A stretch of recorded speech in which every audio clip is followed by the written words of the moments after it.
దేవునామన స్తోత్రం. మీ అందరికీ ప్రభు పేట వందనాలు తెలియజేస్తూ ఉన్నాను. చదవబడినటువంటి కీర్తన భాగము 40వ అధ్యాయము 1వ వచనాన్ని చదువుకుందాం. యెహోవా కొరకు నేను సహనముతో కనిపెట్టుకుంటుని, ఆయన నాకు చెవి ఎక్కి నా మొర ఆలకించెను. Psalms number 40 verses 1. చెప్పండి. Psalms number 40, chapter 40, verses 1. చదవాలి. I waited patiently for the Lord, and he inclined unto me and heard my cry. దావీదుకి అనేక రకాలైనటువంటి శ్రమలు వచ్చినాయి. David got many problems. అప్పుడు దేవుని యొక్క మాట కొరకు సహనముతో ఎదురు చూసినట్లుగా మనం చూస్తూ ఉన్నాం. He waited eagerly for God's voice. ఆయన నాకు చెవియొగ్గి నా మొరను ఆలకించనని చెప్తూ ఉన్నాడు. He said, he inclined unto me and heard my cry. దావీదుకు కలిగినటువంటి శ్రమలన్నింటిలో నుండి ప్రభు ఎందుకు విడుదల కలగజేశాడంటే, God relieved David from all his problems. Do you know why? 40వ కీర్తన 8వ వచనం. It is there in chapter 40, Psalms chapter 48 verse. నా దేవా, నీ చిత్తము నెరవేర్చుట నాకు సంతోషము. I delight to do thy will, O my God, yet thy law is within my heart. మానవుల యొక్క చిత్తాన్ని దావీదు నెరవేర్చలా. He did not wish all the man's words. కుటుంబ సభ్యుల యొక్క చిత్తాన్ని నెరవేర్చలా. He did not fulfill the family's orders, బంధువుల చిత్తాన్ని నెరవేర్చలా. nor the relatives. దేవుని చిత్తము ఏదైతే ఉన్నదో, Whatever the God's will is there, ఆ చిత్తమును దావీదు నెరవేర్చాడు కనుక he fulfilled the wish, so దావీదు శ్రమలన్నింటిలో నుండి దేవుడు విడుదల కలగజేశాడు. he was relieved from all his problems. ఆ 8వ వచనం 2వ భాగం. In 8th verse, second part. నీ ధర్మశాస్త్రము నా ఆంతర్యములోనున్నది. Thy law is within my heart. దేవుని చిత్తము నెరవేర్చుట అనగా ఒకటి, దేవుని యొక్క ధర్మశాస్త్రాన్ని ప్రతిరోజు మనం చదవాలి. For fulfilling his wishes, the first thing is reading the Bible. ఆయన వాక్యాలు మన నోట్లో ఉండాలి. His words, his verses should be within our mouth. ఆయన వాక్యం చేత మన హృదయాన్ని నింపుకోవాలి. Our heart should be fulfilled with it. ఇతర విషయాలతో మన యొక్క హృదయాన్ని నింపుకుంటాం, కానీ దేవుని యొక్క వాక్యంతో నింపుకున్నటువంటి వారికి ఇటువంటి విడుదల కలుగుతుంది. We might fulfill our heart with other things, but we should fulfill our heart with these things, with Bible verses, and we will get relieved. ఒకటి, నీ ధర్మశాస్త్రమును నా అంతరంతరంలో ఉన్నదే అన్నాడు. 2వ మాట 9వ వచనం. నా పెదవులు మూసుకొనక మహాసమాజములో నీతి సువార్తను నేను ప్రకటించి ఉన్నానని నేనంటిని. చదవండి. And in Psalms 40, 9th verse, it says, I have preached righteousness in the great congregation. Lo, I have not refrained my lips, O Lord, thou knowest. మొదటిగా ఆయన ధర్మశాస్త్రం ఆయన హృదయంలో ఉన్నది. First thing, thy law is within my heart.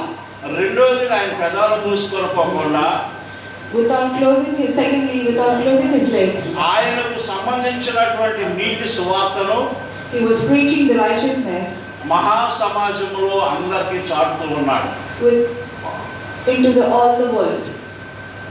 అందుమూలంగా And that is why దేవుడు దావీదుకు విడుదల కలుగజేశాడు. God relieved David.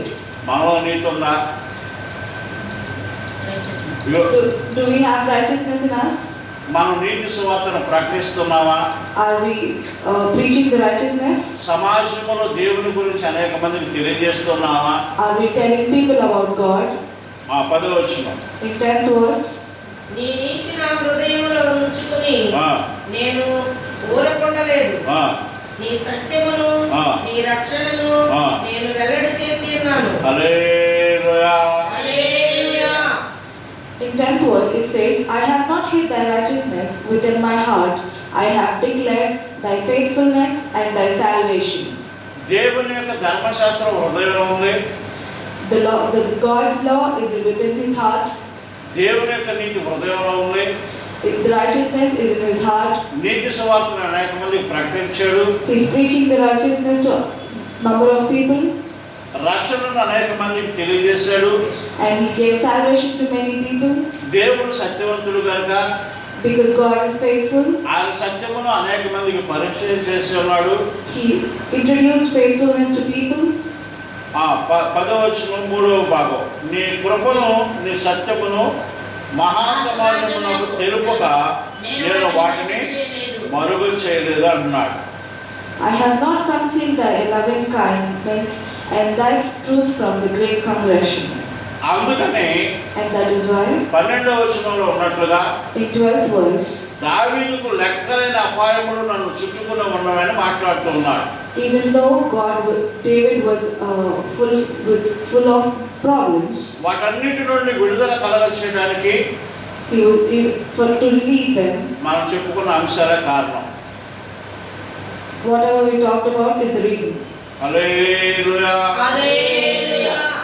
ఆయన అంటున్నాడు, నాకు మాత్రమే విడుదల కాదు, నాకు మాత్రమే సంతోషం కాదు, ఎవరైతే దేవుని యొక్క ధర్మశాస్త్రాన్ని ఆయన హృదయాల్లో ఉంచుకుంటారో, నీతిని ఆయన హృదయాల్లో ఉంచుకుంటారో, నీతి సువార్తను చాటుతారో, ఆయన సత్యమును వెల్లడి చేస్తారో, ఎవరు న్యాయంగా నడుచుకుంటారో వారికి కూడా విడుదల కలుగు చేస్తుందని దావీదు మాట్లాడుతూ ఉన్నాడు.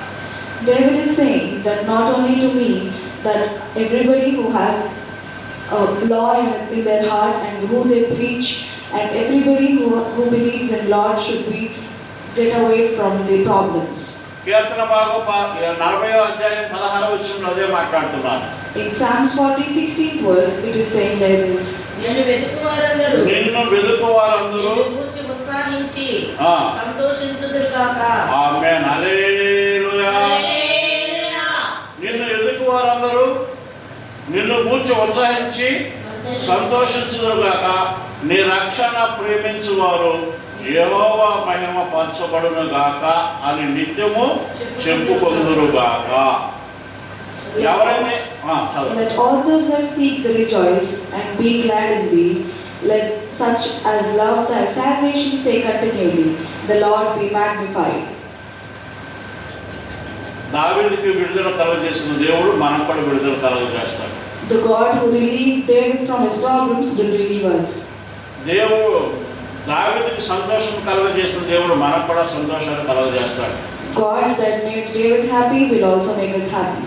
చెప్పబడినటువంటి దావీదు ఏ విధంగా దేవుడి దగ్గర ప్రార్థన చేశాడో, ఆయన హృదయాంత రంగమును దేవుడికి ఏ విధంగా సంపూర్ణంగా సమర్పించి ఉన్నాడో మనం కూడా సంపూర్ణంగా దేవుడికి సమర్పించుకుని నడుచుకున్నట్లయితే మనకు ఆనందం కలుగుతుంది, మనకు విడుదల కలుగుతుంది, నెమ్మది కలుగుతుంది, సంతోషం కలుగుతుంది. ఇవన్నీ కూడా ప్రభు మనందరికి అనుగ్రహించడానికి సిద్ధంగా ఉన్నాడు. Like how David was relieved from his problems, if we follow these words of God, we will be relieved and we will be happy and we will be in salvation. ఈ కొద్ది మాటలను ప్రభు ఆశీర్వదించునుగా. హల్లెలూయా. హల్లెలూయా. హల్లెలూయా.